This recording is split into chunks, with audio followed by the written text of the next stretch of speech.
Assalamualaikum warahmatullahi wabarakatuh. Anak-anakku sekalian, pada materi bab 2 kita akan belajar tentang hormat dan patuh kepada orang tua dan guru.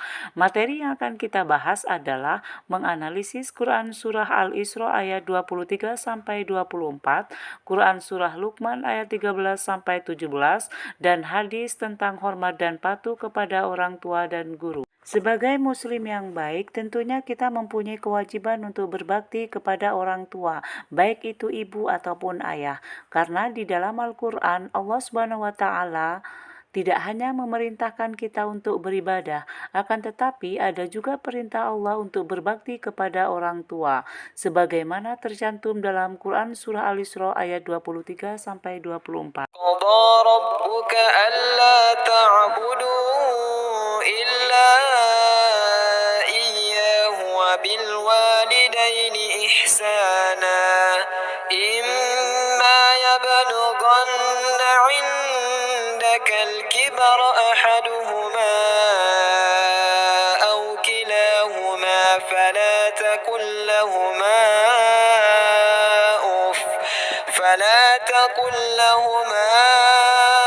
أف ولا تنهرهما وقل لهما قولا كريما واخفض لهما جناح الذل من الرحمة وقل رب ارحمهما كما ربياني صغيرا.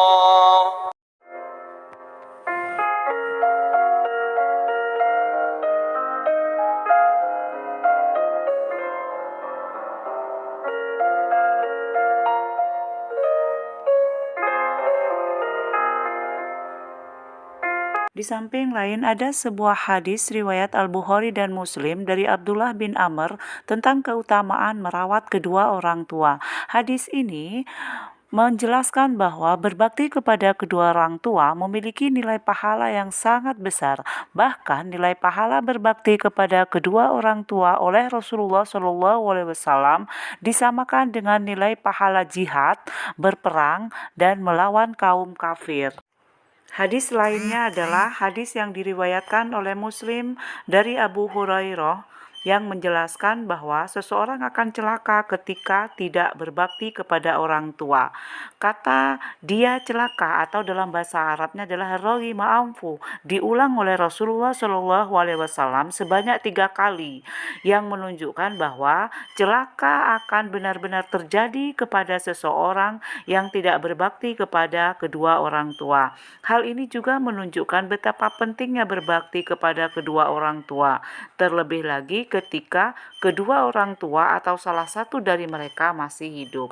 Anak-anakku sekalian, mari kita memahami makna birrul walidain, istilah lain dari berbuat baik terhadap kedua orang tua.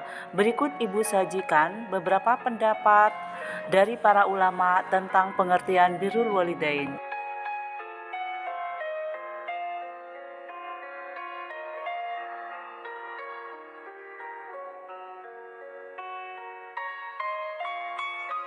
Berikut ini Ibu sajikan bagaimana cara berbakti kepada kedua orang tua dan hikmah apa yang bisa kita peroleh jika berbakti kepada kedua orang tua.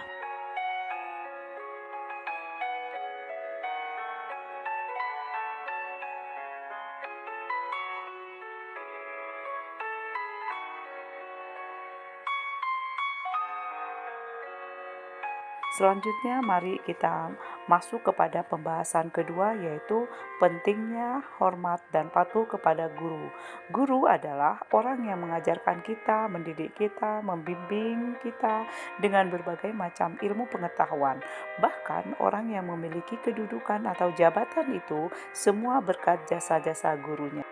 Allah telah berfirman dalam Quran surah Fatir ayat 28.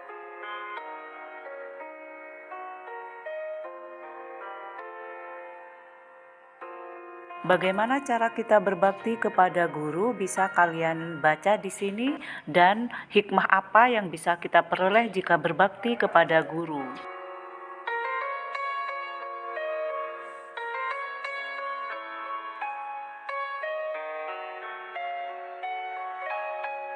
Analisis ayat selanjutnya adalah Quran Surah Luqman ayat 13-17.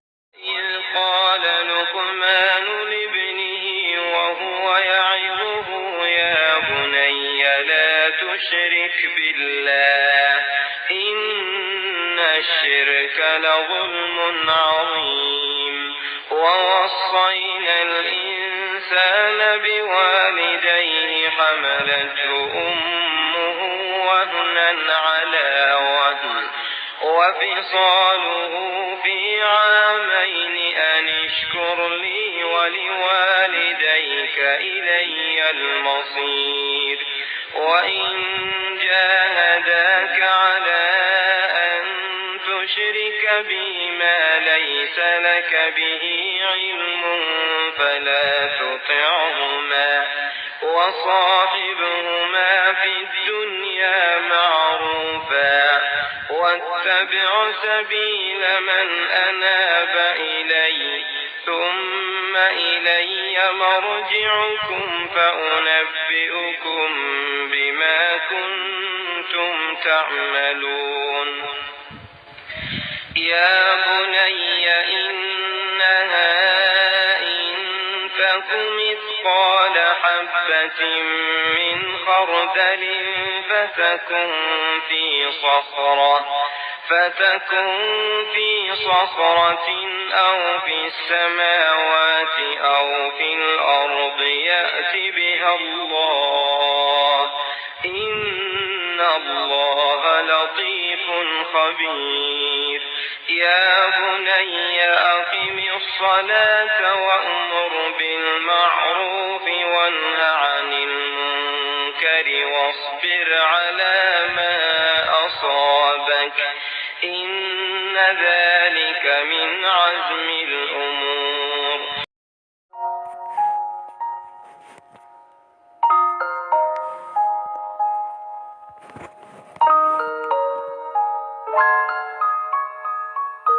Selanjutnya mari kita membahas penjelasan ayat di Quran Surah Luqman. Ayat 13 membahas tentang metode pendidikan yang dilakukan oleh Luqmanul Hakim kepada anaknya adalah dengan cara lemah lembut dan hikmah. Kemudian ada larangan syirik, karena syirik merupakan dosa besar yang Allah tidak ampuni. Makna syirik itu artinya menyekutukan, yakni menjadikan selain Allah sebagai Tuhan, tandingan atau tujuan ibadah. Quran Surah Luqman ayat 14 menjelaskan kita tentang kewajiban berbuat baik kepada kedua orang tua, khususnya ibu yang telah mengandung kita dalam keadaan lemah, bahkan sampai berjuang mempertaruhkan nyawa ketika melahirkan. Kemudian ibu baru pulih setelah habis masa nifasnya. Ibu juga menyusui anaknya sampai masa 2 tahun. Maka amat banyak penderitaan dan kesukaran yang dialami ibu dalam masa menyusukan anaknya. Kemudian kita harus bersyukur kepada Allah dan orang tua kita. Hanya kepada Allah lah kita akan kembali. Di ayat 15 surah Luqman menjelaskan tentang larangan mengikuti perintah orang tua jika mereka menyeru kepada kemungkaran, apalagi berbuat syirik. Kita tetap menjalin silaturahmi dan menyayangi keduanya walaupun beda agama sekalipun. Ayat ini juga memerintahkan kita untuk berteman dengan orang yang soleh. Di akhirat kelak Allah akan memperlihatkan perbuatan kita. Surah Luqman ayat 16 menjelaskan tentang perbuatan manusia sekecil apapun akan Allah balas di akhirat. Ayat ini tegas menggambarkan atas kekuasaan Allah Subhanahu wa taala dalam menghitung amal manusia berapapun sedikitnya. Pada ayat 17, materi pendidikan keluarga yang utama adalah ibadah sholat.